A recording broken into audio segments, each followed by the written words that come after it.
Beggars کے خلاف میں نے ایک ویڈیو بنائی تھی۔ بہت سارے دوستوں نے ناراضگی کا اظہار کیا، خدا کے نام پر مانگ رہے ہیں، کیا پتہ کون ضرورت مند ہو۔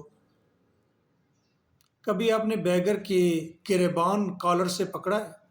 پکڑ کر دیکھیں ذرا، اسی وقت 10 لوگ اکٹھے ہو جائیں گے، تھانے بھی آپ کو لے جائیں گے۔ آپ حیران ہو جائیں گے کہ یہ بیگر ہے کہ یہ یہاں کے ولن ہے، بدماش ہے۔ میرے والد صاحب بیگرز کے بہت خلاف تھے۔ جب بھی کوئی بیگر آتا وہ کہتا آ جاؤ۔ اس کا ایک کارخانہ تھا، تو زنجیر سے وہ باندھ دیتا تھا بیگر کو، اور بیگر کو کہتا کہ چلو کام کرو، میں شام کو تمہیں 500 دوں گا اور ساتھ آپ کو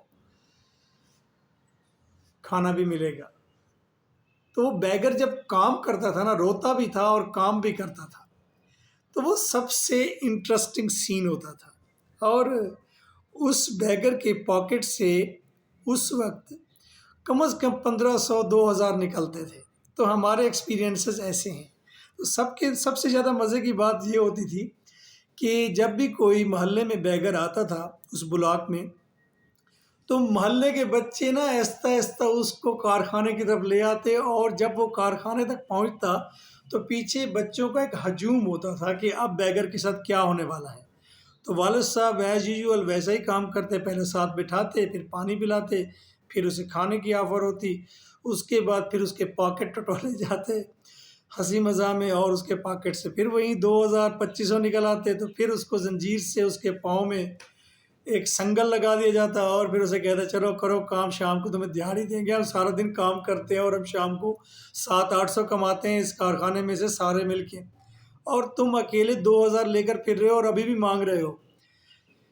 تو بیگرز تو پورا محلہ اس کارخانے کی تاکیوں سے، کھڑکیوں سے، اور خواتین بھی اسے دیکھنے آتی کہ وہ بیگر کام کرتے ہوئے کیسا لگتا ہے۔ اور واقعی وہ بیگر جب کام کرتا نا، اور ساتھ ساتھ وہ روتا بھی تھا بیگر، تو وہ بڑا ہی مزہ آتا اس کو دیکھ کر کہ یار یہ حلال کا کام یا حق حلال کر رہا ہے۔